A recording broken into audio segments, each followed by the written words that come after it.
National Chairman of All Progressives Congress, APC, Abdullahi Ganduje, yesterday shocked his political allies and rivals alike when he called on his estranged principal, Rabiu Kwakwanso, Kano State Governor, Abba Yusuf, Senator Ibrahim Shekarau, and other opposition leaders in the state to join his party.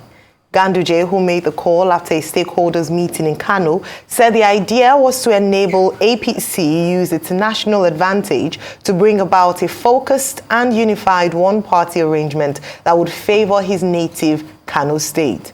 Holding out an olive branch to members of the opposition parties and inviting them to join the governing APC, Ganduje assured them of a level playing ground for new members, especially in his Kano home state. Yesterday, the Supreme Court affirmed the elections of the governors of Rivers, Sokoto, and Taraba states after dismissing appeals challenging their electoral victories in the polls held on March 18, 2023. Siminalayi Fubara of Rivers State, Ahmed Aliyu of Sokoto State, and Kefas Agbu of Taraba State got a huge respite after the Supreme Court dismissed appeals challenging their victory. Arise correspondent Godfrey Eshemoge has more.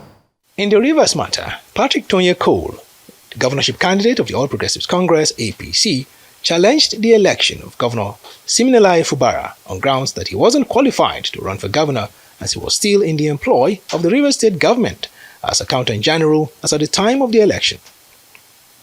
Fubara of the People's Democratic Party, PDP, was declared the winner of the governorship election after he scored 302,614 votes to defeat his closest challenger, Cole, who polled 95,274 votes. Both the tribunal and the appeal court had previously dismissed Mr. Cole's case for failing to provide credible evidence to prove his case of non-qualification, corrupt practices, and non-compliance. The apex court, too, didn't see things differently. All the issues canvassed in the appeal were sufficiently and adequately resolved and pronounced upon by the Supreme Court, bringing to end the contentious issues that the parties have been disputing. I'm grateful to God Almighty for the courage to see it through.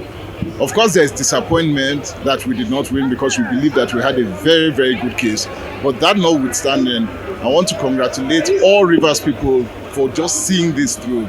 And at the end of the day, I want to wish the governor, Siminalayi Fubara, all the best.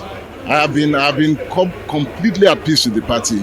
What we have shown is that as an individual or as a party we fought on, and we took it to the end, and I think we did a very, very good fight with or without anyone. We canvassed for the votes of Rivers people with our governor, Siminalayi Fubara. He was so voted for overwhelmingly. Look at the difference: 300 and something to 90-something thousand votes. And somebody who ran elections with him, who I don't even know his name, chose to take us through this point. But today, the court has so determined that of a fact, Siminalayi Fubara is the governor of Rivers State. On the Sokoto matter, the Supreme Court's 5-member panel affirmed Ahmed Aliyu of the APC as the validly elected governor after dismissing for lacking merit an appeal by Saidu Umar of the PDP. You see the emphasis today at the Supreme Court. They laid emphasis on the fact that the petition and the appeal in particular lacked merit. We had known that for all this while, and we had assured our client that they should have nothing to worry about because we knew that the petition and the appeals lacked merit. The democracy has spoken, the court has spoken, and I want to commend the industry, the resourcefulness, the experience, the knowledge, the documents of the judiciary, particularly the apex court. You can see that this is a battle that was drawn from the trial tribunal up to the Court of Appeal to the Supreme Court. And this is the final bus stop, and the matter has ended, and has ended finally, and it's in absolute finality. Taraba State Governor Kefas Agbu of the PDP made certain his governorship seat after securing victory at the apex court. The apex court 5-member panel headed by Justice Kudirat Kekereakun dismissed an appeal by Yahya Sani, governorship candidate of New Nigerian People's Party (NNPP), who challenged the outcome of the governorship election there. This judgment is the last judgment that you can go as a command man, and the judiciary is the last place for a command man. Therefore, we leave it to God. 3 governors have been affirmed, with their supporters rolling out the drums in celebration. But of the lot, the supporters of Rivers State Governor Siminalayi Fubara are relatively more vocal.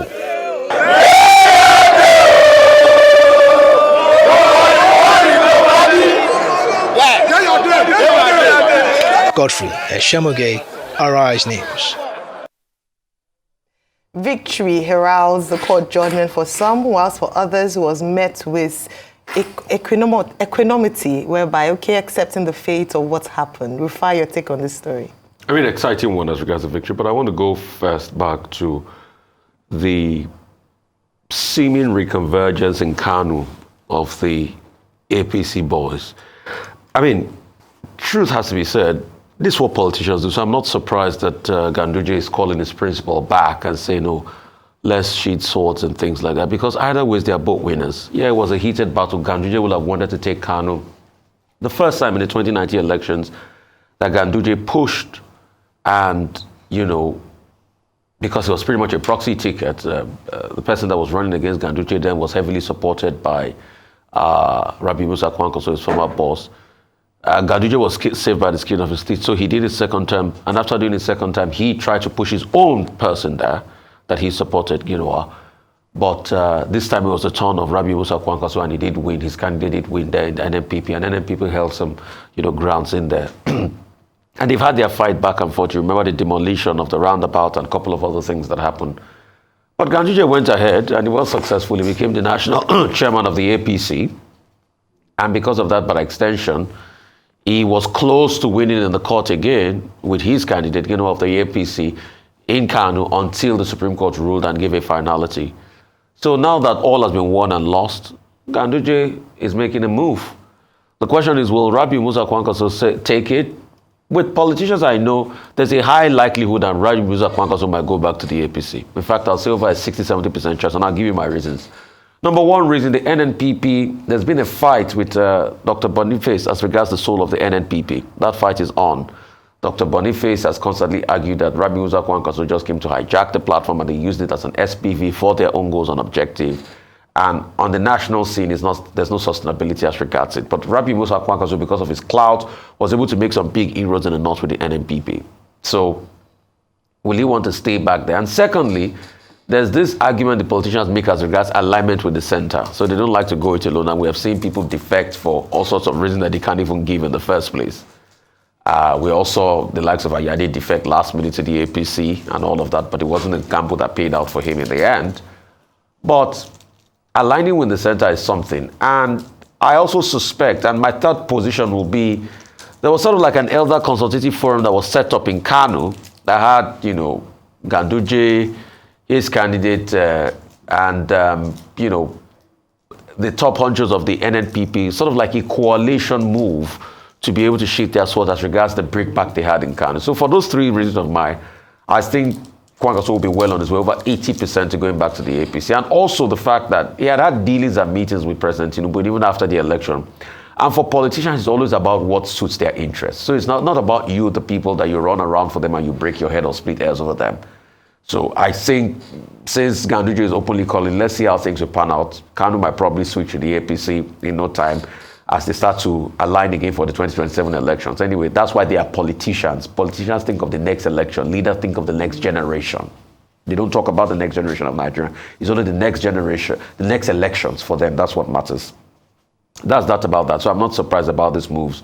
The papers have been sensational about it, but I'm not surprised. Secondly, as regards the electoral cases, I think about we had elections in about 28 states or 29 states thereabouts. 21 of those went to the Supreme Court. And the question is, why are we having election cases go to the Supreme Court? And I just hope after this remainder of the year, we can go back to the National Assembly to be able to make those amendments we talked about in the electoral law, because there are still some key questions we've not answered. Number one, what's the difference between the guideline of INEC and the use of BVAS for accreditation and the uploading of, the results on the BVAS? And can that result be held as accountable? Must INEC upload it? Because we've heard the arguments in the court that there's nothing that compels INEC that you must upload it. And that was what a lot of people faulted in the presidential election, because since they said the TAVA was turned off, people couldn't access the results. So are we going to go back to be able to facilitate all of that? Because in most of the cases, I mean, like the case in, apart from Rivers, where Toyeko argued largely that procedures were not followed and things like that, but the court said there was no evidence. And you also heard the case that Fubara was still accountant general, while he was campaigning.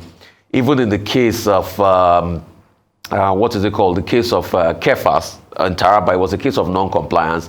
Even the case of Sokoto, largely non-compliance about the system. So the question is, what are those guidelines? Can those guidelines be codified so that they can take effect with law? And that's why I think after all of these court processes, the push should go back to the National Assembly as regards, refine-tuning our electoral process in the country. I have to go. Okay, congratulations to the 3 governors who won at the Supreme Court. Fubara of Rivers State, Kefas Agbu of Taraba, and also Ahmed Aliyu of Sokoto State. Now, in the 3 cases, the details are similar. One major similar thing are the grounds of the appeal to the Supreme Court. In all 3 cases, they were alleging non-compliance, irregularities, non-qualification. In the case of Sim Fubara, who Tonyeko said, did not resign as Accountant General of Rivers State before running for governorship. And in all 3 cases, the Supreme Court, the panel led by Kekere Ekun, the panel led by Justice Saulawa, and the 3rd panel, all resolved that all those petitions were lacking in merit. Common to all of them is that their lordships decided to uphold the position of the tribunal and the Court of Appeal because they made the point that they saw no reason in dismissing decisions that have been reached by the tribunal, the Court of Appeal. Because in all 3 petitions, the tribunal and the Court of Appeal had found in favor of the governors, of the elected governors.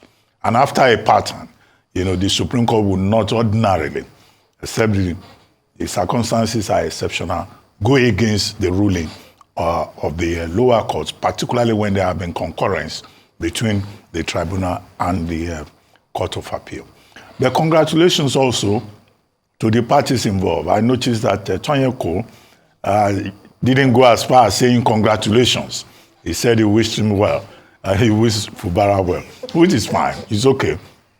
But he and the candidate of the NMPP in Taraba State and the candidate of the PDP in Sokoto State decided to exhaust the judicial process. And it's for that I commend them, that they did not resort to self-help, and they did not make any efforts to heat up the polity in their respective states. In fact, in Tonyeko's case, one of the points made by the Supreme Court was that his own party had withdrawn from the suit, but he decided to forge ahead.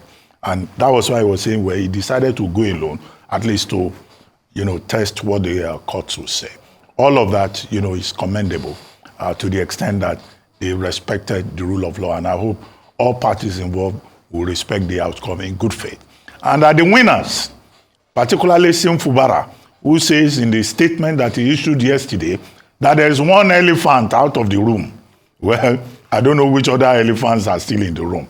But he says this one elephant is out of the room and that now he can focus on the business of governance. Well, that's a good thing to say because what the people of Rivers State expect now is that you will concentrate more on the business of governance. On the whole, the entire judicial process, one concern that has been expressed by Nigerians is that it's unfortunate that the level of litigation after elections is so high. And the question has been for reform of the electoral system, reform of the institutions, reform also of or review of certain constitutional amendments relating to the electoral framework. The whole lesson of the judicial process is that, look, the integrity of our electoral process is still something to worry about, and that we need to deepen the process by taking another look at the framework, both legal and operational. Now, that's that about that. Now, the other issue about Ganduje, chairman of APC, appealing to key political figures in Kano State to come and join the APC. Kwankwanso, Dr. Rabiu Kwankwanso, his former boss, with whom there is no love lost. and they are not particularly friends. Governor Abba Yusuf, who just survived the onslaught by the APC to take him out of the place. And then Senator Ibrahim Shekarau. Now, Senator Ibrahim Shekarau, Dr. Rabiu Kankanso, these are leading figures in the politics of Kano State. And also, of course, the governor who has now emerged and has survived the challenge to his victory. Well, I cannot speak for Senator Rabiu Kwankwanso or Governor Yusuf or Senator Ibrahim Shekarau. Politicians will make their own choices, speculating about options before them or what they will do. Well, we never know. But what we know is that in Nigeria, politicians just pursue their own interests. There are no permanent enemies.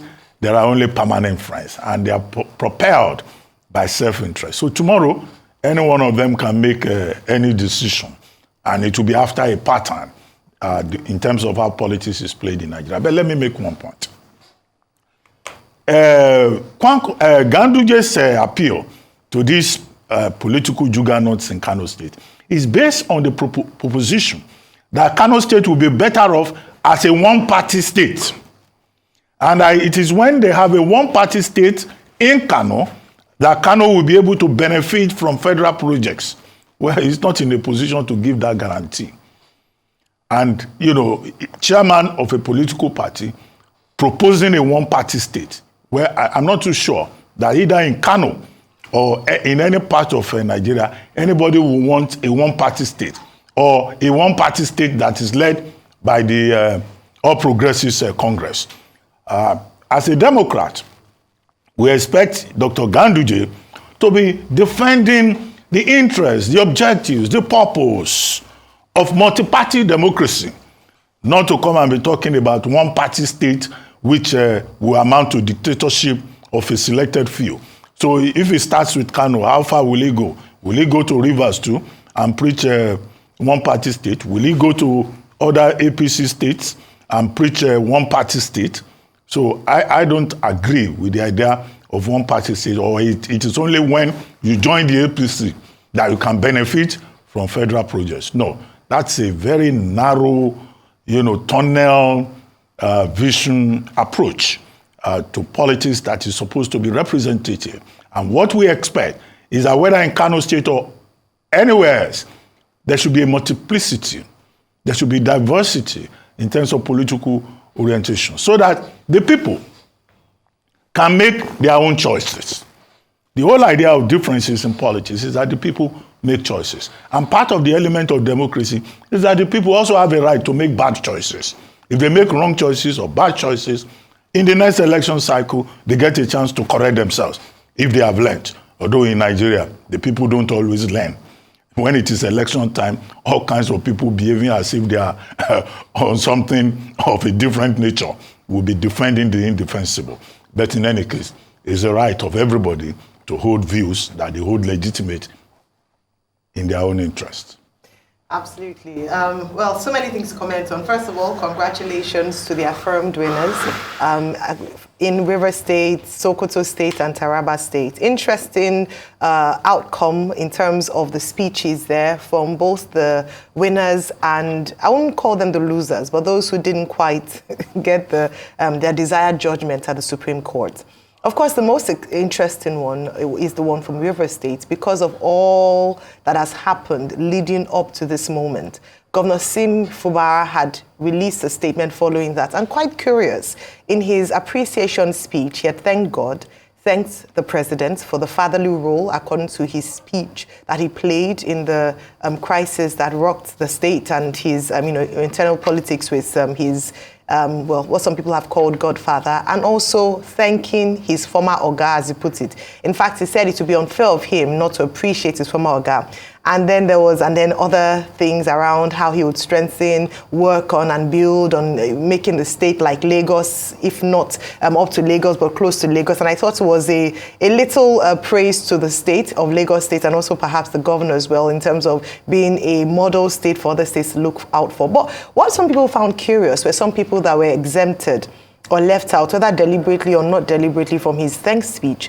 What people had expected was that you would assume that the people of Rivers State were the ones who gave him the mandate to be governor. So top of that appreciation speech, or at least acknowledgement, would have been his thanks to the people, or those who stood by him in the face of trouble and crisis, including the Rivers Elders Forum, who stood with him and by him. Unfortunately, that wasn't seen there. Maybe it was an omission, and perhaps he might want to correct that. But in terms of bringing people together, it's quite important, since he already went down that slippery road of thanking people, to remember that at the end of the day, it's the people that matter the most. Yes, we have political godfathers, or they are political godfathers, or political leaders or mentors. But it is important, even in that, to demonstrate by his first acknowledgement the people of Rivers State, who also gave him their unstinting support when he was facing his crisis. I think that's very important. It was great that he talked about facing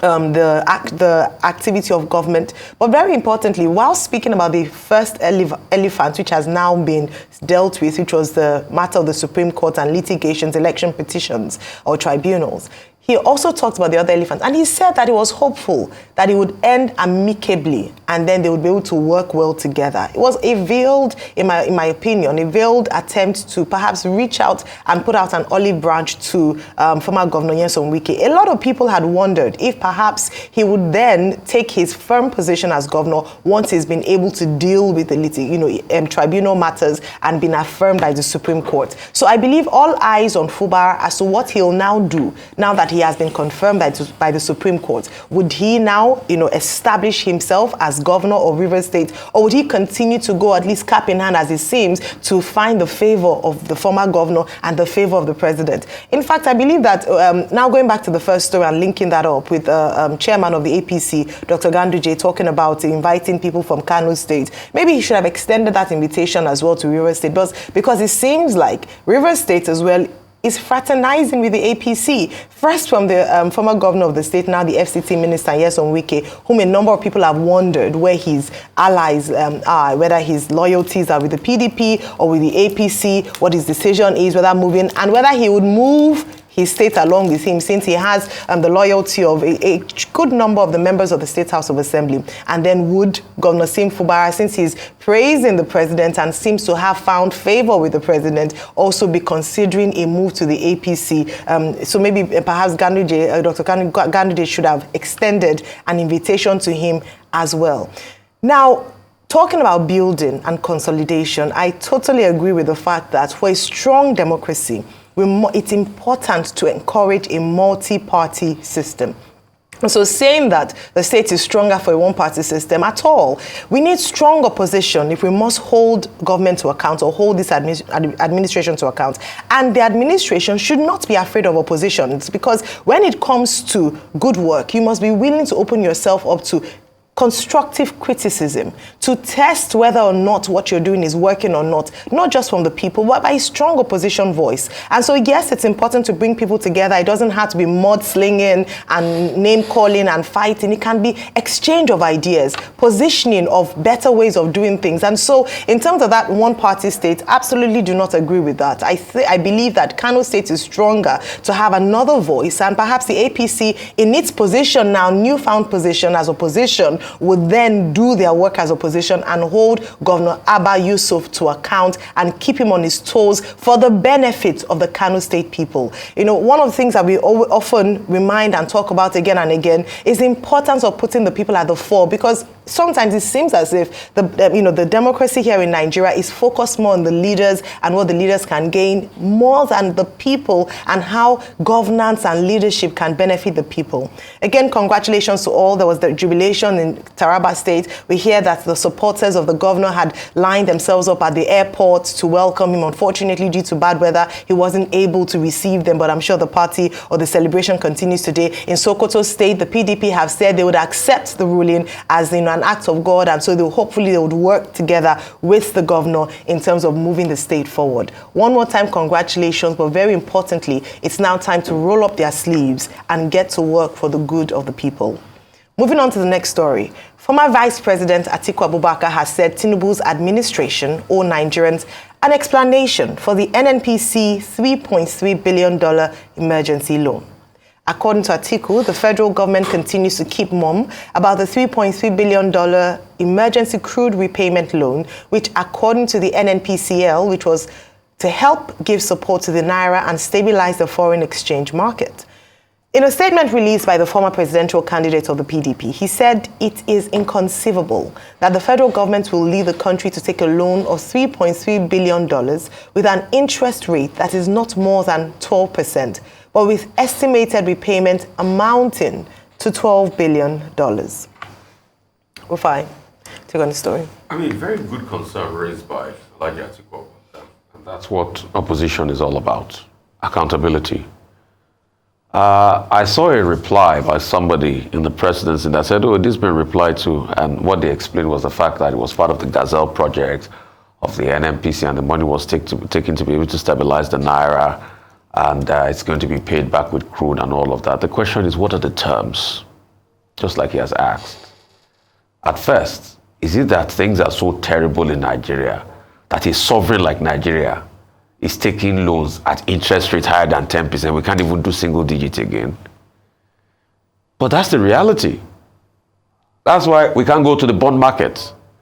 Look at the case of Ivory Coast. Ivory Coast went to the bond market recently. Their bonds were oversubscribed.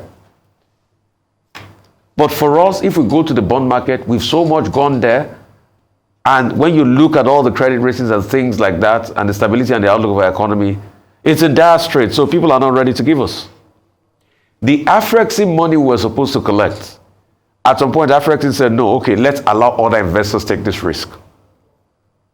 Question is, how much of the crude are we even going to give back?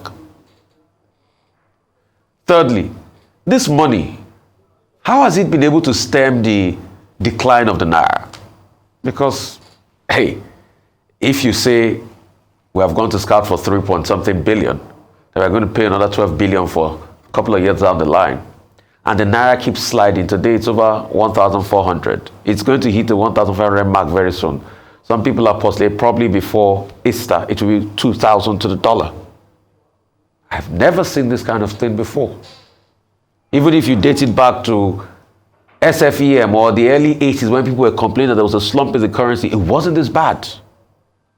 And this is the same APC administration, from President Buhari now to President Tinubu, that took over the reins with dollar to the Naira about the 200 mark. Look at where we are today. Even as at the day Emefiele left, I think it was trading over close to 600-700. But in the space, it has doubled. And we keep hearing the CBN boss talk to us about finding his level. Some are saying the fair value is 700. Today is 1,400, and it keeps increasing. So what are these monies going to be used for? Has this money been injected into the system? Was it part of those we used to pay our backlog that we have with the airline companies? And why do you need to set up an SPV in the Bahamas for this project?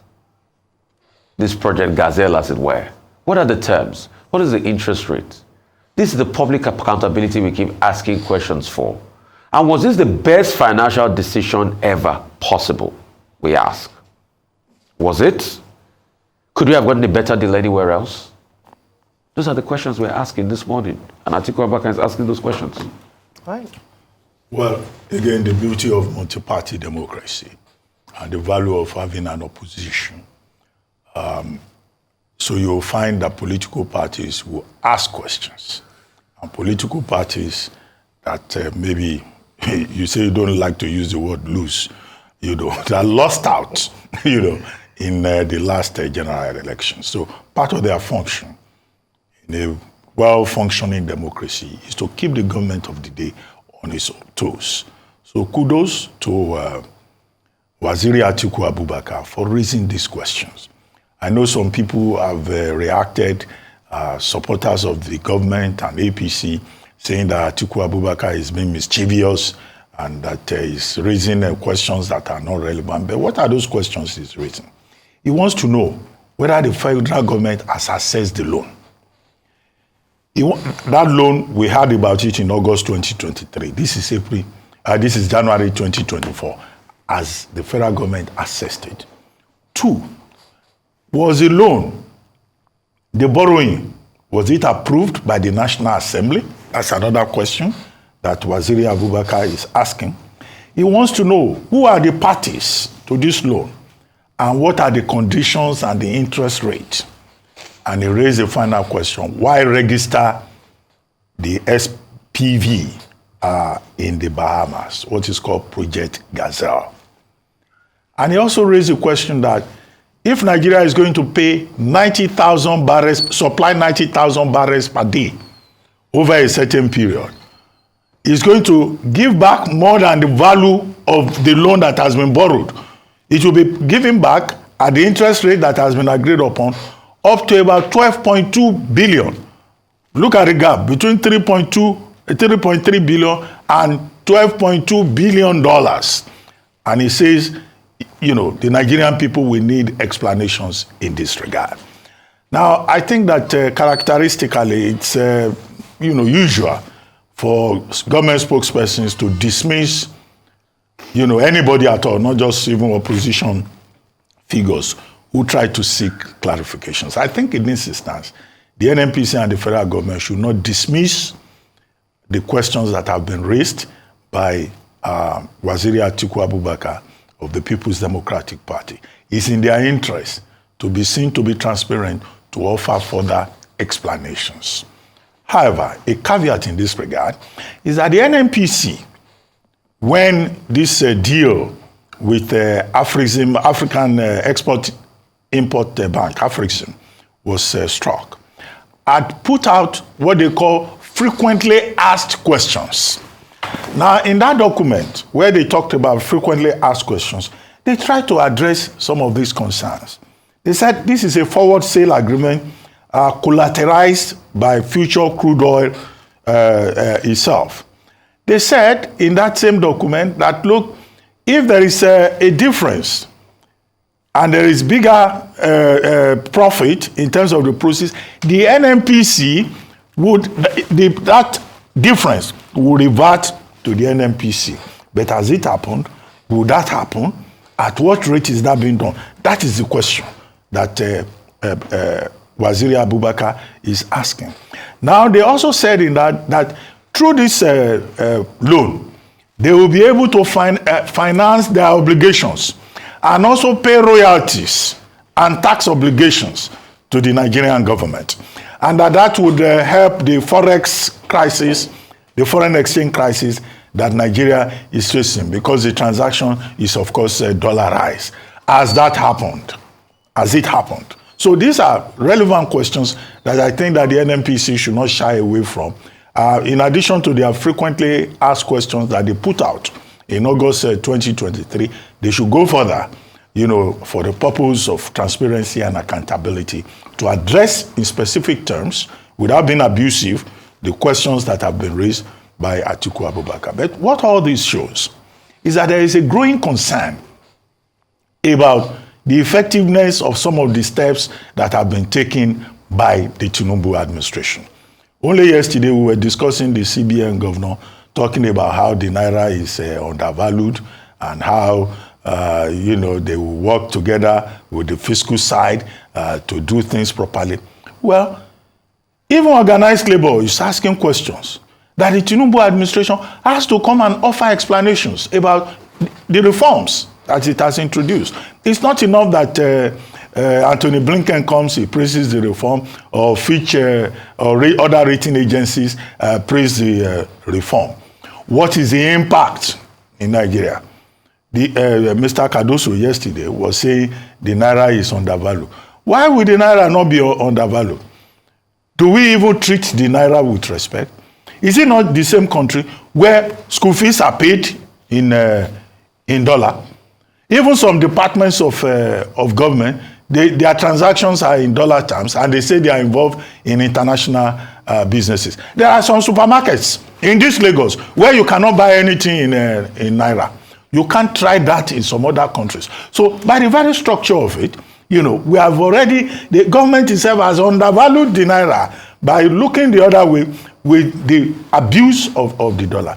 They said they are going to address the issue of liquidity, right? Bring dollar in, provide the dollar and all that, provide liquidity so that repatriation of capital will be easy and possible, and foreign investors will be attracted to Nigeria. We sell our crude in dollar, don't we? Okay, what are they doing with that dollar that we get from the sale of crude, which is over $70 per barrel in the spot market? So these are many of the questions about reforms, and more questions will be raised about the value, the efficiency of the reforms that have been put in place by this administration. And in any case, when those questions are raised, it's the onus is on government to provide explanations and not to resort to abuse, say Atiku is being mischievous. No, he's a citizen beyond being a politician. If he raises questions, those questions should be addressed. Beauty of opposition politics. Now, a special assistant to the president, Segun Dada, had actually responded, special assistant to the president on social media, had given some response to Alhaji Atiku's many questions. He went ahead to say that, in fact, the NNPCL had released details a few days back as to the details of this particular deal, this $3.3 billion loan accessed by the federal government through a predetermined advance sale of some of its crude oil using a special purpose vehicle. Now, whilst Mr. Dada responded to a few of Alhaji Atiku's questions, there are a few others that are quite pertinent that perhaps the federal government might want to look into. Very importantly, yes, he gave assurances that, or he mentioned that the NNPCL had explained that as part of the deal, as part of this deal, the agreed amount of the sale was $65 per barrel. And as he mentioned, in the case where they go over, the agreement was that the SPV would refund the excess to Nigeria. And that currently, because the rate is now about $70 or a little over $70, we are obviously going to, pay the loan back on time. So it means that we might not, the length of time that was stipulated might be cut short because of the current global price of oil. And then two, even with that, any excess will be refunded to Nigeria. Now, this is where we then get quite curious as to transparency in government and to ensure that this refund that they've mentioned will actually hit the coffers or perhaps come back to the NNPCL following this deal, because the importance of following such things through is to see how much money has been paid off, when the loan will be paid off, and how much money will be refunded to Nigeria based on this assertion by the NNPCL. But there are some other concerns raised by Alhaji Atiku that Mr. Dada failed to respond to. One of which is he queried the use of the special purpose vehicle, Project Gazelle, and its situation in Bahamas, especially because of the unsavory reputation of companies that are registered in the Bahamas, which are not very clean. Now, why did the federal government have to go down that route? It would be important for Nigerians to understand why. That's a very valid question. So maybe Mr. Dada might want to explain a bit further. The second thing he had talked about was that had the federal government accessed the $3.3 billion loan, that's another good question for Mr. Dada to respond to, because they said that the purpose of that loan was to fund some critical, to help to, the economy, to inject some money into the economy and also fund some critical projects from the government. Has this loan been accessed? What has been used? What has it been used for? Because one of the things we've talked about and why transparency is important is that loan in itself is not a bad thing, even though currently we're saying that our repayment is a lot higher than what our revenue currently is. But what we're asking for is transparency. Has the federal government accessed this fund? Then if they've accessed it, what has it been used for? Because it doesn't seem to have had significant impact in terms of what they needed it for. Have they accessed it? Whilst we're talking about that, it's important to also highlight the other loans that the federal government had said that had been approved. Don't forget the $800 million that was meant to be accessed by the World Bank to help with the humanitarian drive and to help with poverty alleviation, especially following the removal of fuel subsidy. Has that loan been accessed? Is this part of the $3 billion dollars that we are talking about with regards to the Ministry of Humanitarian Affairs? What has been done with that loan? It's meant to also help to give conditional cash transfers to the most vulnerable. So a few other things there, and I think it's quite critical that we are able to analyze, checkmate, scrutinize borrowings of the government, monies accessed, have they been used, what were they used for, so that we avoid another cycle of borrowing to fund, siphoning those funds into private pockets. So very well done with Alhaji Atiku Abubakar, and I'm hoping that Mr. Segun Dada and the presidency will give a robust response to this question. Dada is not the qualified person. Okay, but he was quoting supporting NNPC frequently asked questions document. Yes, so he was quoting NNPC. He was but he's not the appropriate person. He's the NNPC that is in a better position. A couple of other advisors too from the president. Okay, well, so the NNPC, but because Alhaji Atiku Atiku was asking the presidency, so he felt the need to come and speak up for them. So the NNPCL and all parties involved should please give us an answer.